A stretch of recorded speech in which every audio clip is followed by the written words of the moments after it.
मैं प्रमोद प्रेमी से कह देना चाहता हूँ, यदि भाई इसी तरह अश्लीलता वाला हरकत करना ही है पूरे मंच पे पब्लिक के भरे बीचों में, जहाँ तक वीडियो एल्बम में करते थे तो वहाँ तक ठीक था है। अब जो तुम भरे मंच में इस तरह का बिहेवियर कर रहे हो लड़की के साथ, तो तुम क्या करो, पोर्न में जाके काम करो।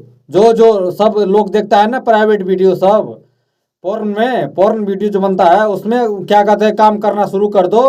उसमें प्रमोद भाई ज़्यादा पैसा होता है। प्रमोद प्रेमी भाई मैं आप ही से बोल रहा हूँ। कहाँ यार तुम्हारा सॉन्ग एक तरफा बज रहा था, नहीं किसी से विवाद, नहीं किसी से लेना, नहीं किसी से देना है। कहीं ना कहीं हर महीना एक से दो सॉन्ग आपका बजता ही था। लेकिन इस तरह का हरकत क्या करना जरूरी था है?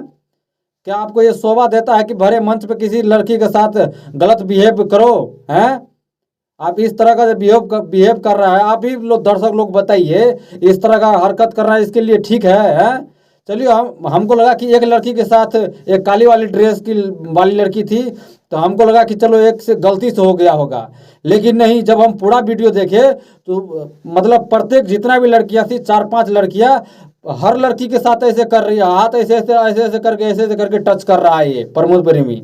इतना अश्लील होता जा रहा है ये लड़का है। भाई तुमको पैसा ही कमाना है तो उस वो वाला वीडियो बना लो ना, जिसमें से क्या सनी लियोनी और जॉनी सिन्स आया है काम कर कर के, मियाँ खलीफा काम किया है, उसमें जाके काम करो। ज़्यादा पैसा कमाओगे प्रमोद भाई, आप ही से बोल रहा हूँ। कहीं ना कहीं भोजपुरी कलाकार का हर महीना हर साल क्या कहते हैं एमएमएस वीडियो लीक हो ही जाता है। आप भी क्या बनाना ही शुरू कर दीजिए। जो भी थोड़ा भी क्या कहते हैं मान प्रतिष्ठा बचा हुआ है भोजपुरी का, नीलाम कर दो उन चीज़ों को प्रमोद भाई है। कहीं ना कहीं आपको हम अच्छा समझते थे, आपका हर सॉन्ग सुना करते थे। हमको लगा कि चलो बढ़िया सॉन्ग आता है सुनता है। अरे भाई आपका सॉन्ग मैं हमेशा सुनता सुनता रहता हूँ, लेकिन आपको मतलब समझ में नहीं आएगा। आप पब्लिक लोग इनके बारे में क्या सोचते हैं, इन हरकतों के बारे में क्या सोचते हैं, कमेंट बॉक्स में ज़रूर अपना कमेंट करें।